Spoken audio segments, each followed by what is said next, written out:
Alright, let me review and recap and give ratings for each player on whatever the hell that was. We beat Luton 1-0 at Old Trafford. I don't feel anything. I don't feel emotion. I feel we're Manchester United and it's just the norm for us. It's Luton Town at home and we've just gone straight to 1-0. I'm in disbelief. Yeah. How many players, some of these players' ratings, I'm not sure. I didn't necessarily think the players played bad. I think as a system, we were absolutely tragic. And once again, the Player of the Year votes are a case of picking 5 of a bad bunch.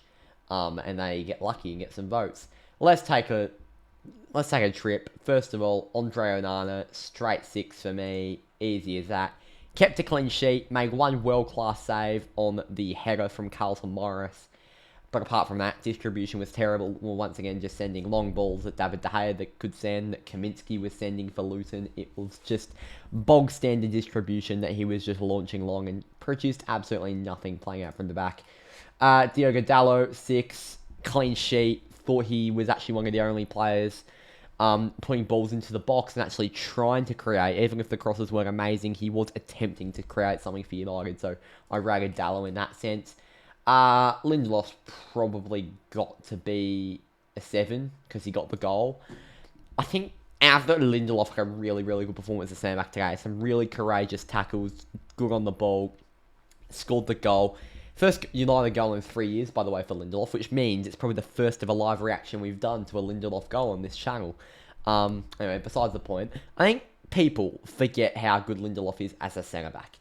All season, he's been playing out of position, either right back or left back, and people just call him shit, not up to United standard, and realistically, he's a decent backup centre-back for United, and we forget how good he was last season, on the ball, going in for courageous tackles, positioning. He was a really good partner alongside whether it was Martinez or Varane last season when we needed him. He scored the winning penalty in the FA Cup semi-final, and he was actually man of the match that game. He's the Iceman, he's a very composed centre-back, very good centre-back, and like, when Johnny Evans is available, if Ten Hag doesn't want to play Varane, he'd at least play Lindelof. Maguire's probably also a 7. He gets a 6.1. I'm going to probably give Maguire man of the match. He had the most of the ball. Ten Hag's instruction was for Maguire to send it long into the box. And while it wasn't working a lot of the time, he put in some really, really good tackles. And in fact, you know what? I am going to... I'm going to give Maguire a 7. Actually, maybe not. I'm giving him a 6.5. I'm giving a Lindelof man of the match. I thought he was really solid defensively today.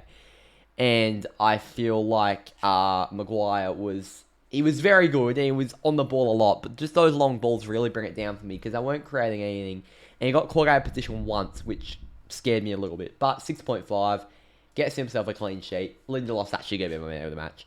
Reguilon, a 6.5 for me. I thought he was on par with Maguire. I thought that left-footed left-back... so much better than Dalot down there. I thought he really brought the energy, really brought the balance, and his work rate at times was simply astonishing. Really good game from Reguilon today. McTominay, 6, got forward, did his job. He was fine, provided a few runs. Eriksen, I'd probably give a 5 to Eriksen. I thought he was one of our worst players, and Eriksen, he's either good or he's bad. He's hot or he's cold. Yeah, hot, yeah, cold. I don't know why I've just burst into Katy Perry. It's 2 a.m, forgive me. Yeah, it was just one of those Eriksen games. It was a cold game. Bruno, 6.5. I thought he was decent. His tenacity was good. Work rate was good. We just found it very hard for our defenders to link up with our deeper midfielders, which didn't unlock the potentials that Bruno could have gone to today. But really good against Copenhagen. Decent today. 6.5. I thought he was okay.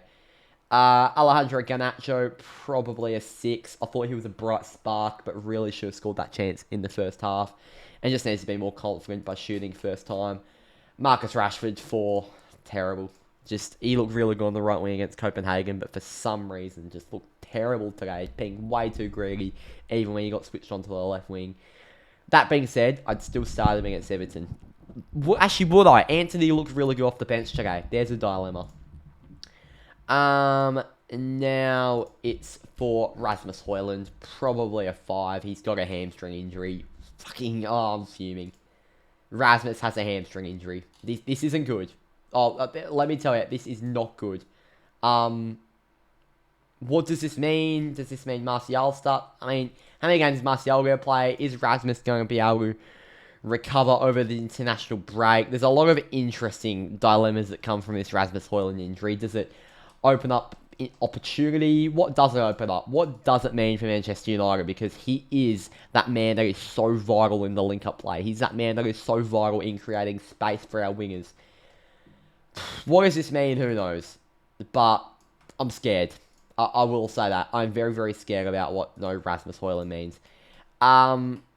The subs aren't on here. Oh no, they are. It's just for some reason Ten Hag's ahead. We'll go with the subs before Ten Hag. Mason Mount, probably a 6.5. I thought Mason Mount was really, really good today. I think he should start against Everton. I think Mason Mount was absolutely superb. Ball winning was very good. Tenacity was very good. Work rate was there. I thought on the ball, lacked a bit of composure at times, but I think Mason Mount actually just provides more as a whole player than Christian Eriksen, and that's why I think Mount should be starting over or against Everton and should be given more opportunities. Anthony, he also gets a 6. I thought he was really good. I thought he provided some really good attacking flair. He provided a great pass out wide where a chance was squandered by Rashford. It was just straight at Kaminsky. Martial 5. Varane 6. Didn't notice him. Ten Hag. I thought he put out the perfect lineup. Perfect lineup put out. Substitutions were fine. Honestly, it's just tactically we look so lost, and we're not playing out from the back because the midfielders aren't presenting. The defense doesn't have a clear connection with the number 8 and the number 6. It's just a really dysfunctional system, and we're playing survival football, which is just really flattening to watch as a fan. A really good year last year, and we're back into the rot that we have at the end of Moyes, at the end of Van Gaal, at the end of Mourinho, at the end of Ollie. It's just survival football, even at the end of Rangnick. 3. I'm not saying we're at the end of Ten Hag, but that's the sort of football we're playing. Submit my vote. It's going to go the way of Victor Lindelof with 69% of the vote. And I'm going to give it to Victor because I originally gave it to Maguire, but I'm going to give it to Victor. I thought he just had the better game. All in all, I thought he was more well-rounded, and while Maguire was on the ball more, I thought some of his long balls just really broke down what could have been promising attacks. Let's go to the game votes. Victor Lindelof gets the 5 for me. It's going to be Harry Maguire who gets the 4. 3 votes go to Mason Mount. 2 votes go to Sergio Reguilon.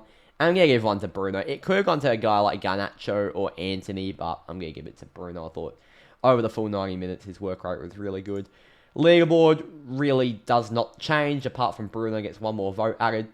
He moves 2 votes behind Onana. It's Dalot, Onana, Bruno, Casemiro, and Christian Eriksen. International break. I mean, we've said that we needed it every international break we've had this season, we've always said we really, really need it. We need this one once again, but how we respond after it, that's up to the players, that's up to the coaches, that's up to the club. So Jim Ratcliffe might be in control by then. Paul Mitchell might be the director of football. We might have signed Jean-Claire Todibo. We might be linked with a lot more players. There's a lot that could happen in between now and Everton. And Ten Hag's actually suspended for the next match. He won't even be on the touchline. So it'll be Mitchell van der Gaag taking the head coaching duties. Alright, see you next time. Go to the Reds. Flattening win, but happy. 3 points. See ya.